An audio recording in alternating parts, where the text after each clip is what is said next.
राजस्थान के रेतीले गांव में, जहां धूप इतनी तेज होती कि आंखों को भी बंद रखना मुश्किल हो, वहीं एक पुराना किला था जिसे लोग माया का महल कहते थे। इस महल को लेकर कई रहस्यमयी कहानियां प्रचलित थीं।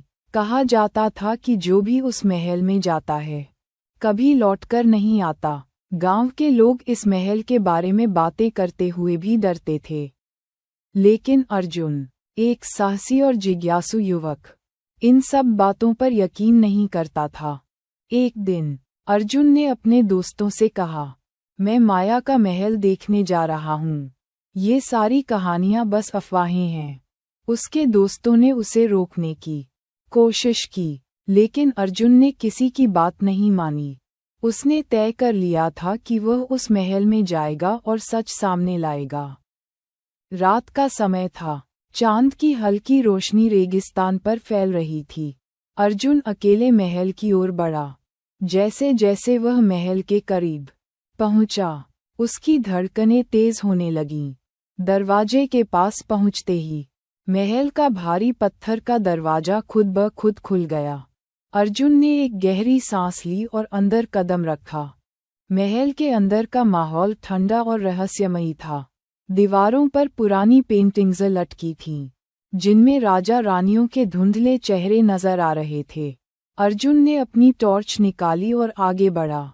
अचानक उसे फर्श पर किसी के चलने की आहट सुनाई दी। उसने मुड़कर देखा, लेकिन वहां कोई नहीं था। अचानक उसके पीछे एक दरवाजा बंद होने की आवाज आई। अर्जुन घबरा गया, पर उसने खुद को संभालते हुए आगे बढ़ने का फैसला किया। महल के हर कमरे में कुछ न कुछ अजीब होता जा रहा था। कहीं दरवाजे खुद ब खुद बंद हो रहे थे, तो कहीं दीवारों से आवाजें आ रही थीं। अर्जुन के मन में डर ने दस्तक देना शुरू कर दिया था, लेकिन वह ठहरा जिद्दी।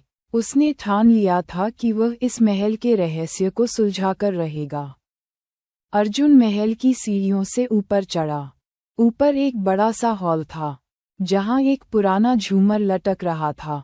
अचानक झूमर हिलने लगा। अर्जुन ने नीचे देखा तो एक परछाई तेजी से इधर उधर भाग रही थी। उसने उसे पकड़ने की कोशिश की, पर वह परछाई गायब हो गई। जैसे ही अर्जुन आगे बढ़ा, उसे एक पुरानी किताब दिखाई दी, जो मेज पर खुली हुई थी। किताब के पन्ने खुद ब खुद पलटने लगे। अर्जुन ने पास जाकर देखा, तो उसमें कुछ अजीब बातें लिखी थीं। जो यहाँ आता है, वह वापस नहीं जाता। माया का खेल हर किसी को फंसाता है। अर्जुन को कुछ समझ नहीं आया, लेकिन उसकी जिज्ञासा और बढ़ गई। उसने किताब को उठाया, तभी कमरे की खिड़कियां जोर जोर से बजने लगीं। हवा के तेज झोंके ने माहौल को और भयानक बना दिया। अर्जुन ने सोचा कि वह अब वापस चला जाए, लेकिन तभी उसे एक और दरवाजा दिखाई दिया। वह दरवाजा आधा खुला हुआ था। अर्जुन ने हिम्मत जुटाई और उस दरवाजे के पास गया। अंदर घना अंधेरा था। जैसे ही उसने कदम रखा, अचानक उसे किसी के हंसने की आवाज सुनाई दी। वह डर के मारे पीछे हटने लगा, लेकिन दरवाजा उसके पीछे बंद हो गया। अब अर्जुन एक तंग गलियारे में था। दीवारों पर हाथों के निशान थे और चारों ओर अजीब सी आवाजें गूंज रही थीं। अर्जुन ने अपने डर को काबू करने की कोशिश की, लेकिन अब वह घबरा चुका था। उसने वहां से भागने की कोशिश की, लेकिन गलियारा कभी खत्म ही नहीं हो रहा था। वह जितना दौड़ता, गलियारा उतना ही लंबा होता जा रहा था। अचानक अर्जुन के सामने एक बूढ़ा आदमी प्रकट हुआ। उसकी आंखें जल रही थीं और चेहरे पर एक अजीब सी मुस्कान थी। उसने अर्जुन की ओर देखते हुए कहा, तुमने माया का खेल शुरू किया है। अब इसे खत्म करना तुम्हारे हाथ में नहीं है। अर्जुन ने डरते हुए पूछा, तुम कौन हो? उद्धरण चिन्ह। बूढ़े आदमी ने हंसते हुए कहा, मैं वही हूँ जो इस महल का असली मालिक है। जो लोग यहाँ आते हैं, वे मेरे खेल का हिस्सा बन जाते हैं। अर्जुन समझ नहीं पा रहा था कि यह सच है या उसकी कल्पना। उसने भागने की कोशिश की, लेकिन उसके पैर जैसे जकड़ गए थे। बूढ़े आदमी ने अपनी उंगली से एक इशारा किया और अर्जुन के चारों ओर सब कुछ बदल गया। वह अब एक दर्पणों के कमरे में खड़ा था, जहां उसकी कई परछाइयां उसे घूर रही थीं। अर्जुन ने उन परछाइयों को तोड़ने की कोशिश की, लेकिन वे और ज्यादा मजबूत होती गईं।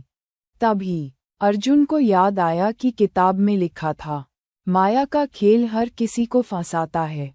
उसने सोचा कि क्या ये सब महल की माया है? क्या उसे इससे बाहर निकलने का कोई रास्ता मिलेगा? अर्जुन ने खुद को शांत किया और सोचा, अगर यह माया है, तो इसका तोड़ भी यहीं कहीं होगा। उसने कमरे का ध्यान से निरीक्षण किया और उसे एक कोने में एक छोटा सा दरवाजा दिखा। वह दरवाजा उसकी ऊंचाई से बहुत छोटा था, लेकिन उसने सोचा कि शायद यही उसकी मुक्ति का रास्ता हो। अर्जुन ने उस दरवाजे की ओर कदम बढ़ाया। दरवाजे को खोलते ही उसने खुद को महल के बाहर पाया। उसे विश्वास नहीं हो रहा था कि वह बाहर आ चुका है। उसने पीछे मुड़कर देखा, लेकिन अब महल वहां नहीं था। वह जगह बिल्कुल खाली थी, जैसे वहां कभी कुछ था ही नहीं। अर्जुन गांव वापस आया और अपनी कहानी सबको बताई। लोग उसकी बातों पर विश्वास नहीं कर पाए, लेकिन अर्जुन जानता था कि उसने क्या देखा। वह जानता था कि माया का महल एक ऐसा खेल था, जो केवल उन लोगों को ही फंसाता था, जो उसकी गहराइयों में झांकने की कोशिश करते थे। सीख: हर रहस्य को जानने की कोशिश करना जरूरी नहीं है। कभी कभी हमें कुछ चीज़ों को वैसे ही छोड़ देना चाहिए जैसे वे हैं, क्योंकि हर खेल का अंत सुखद नहीं होता।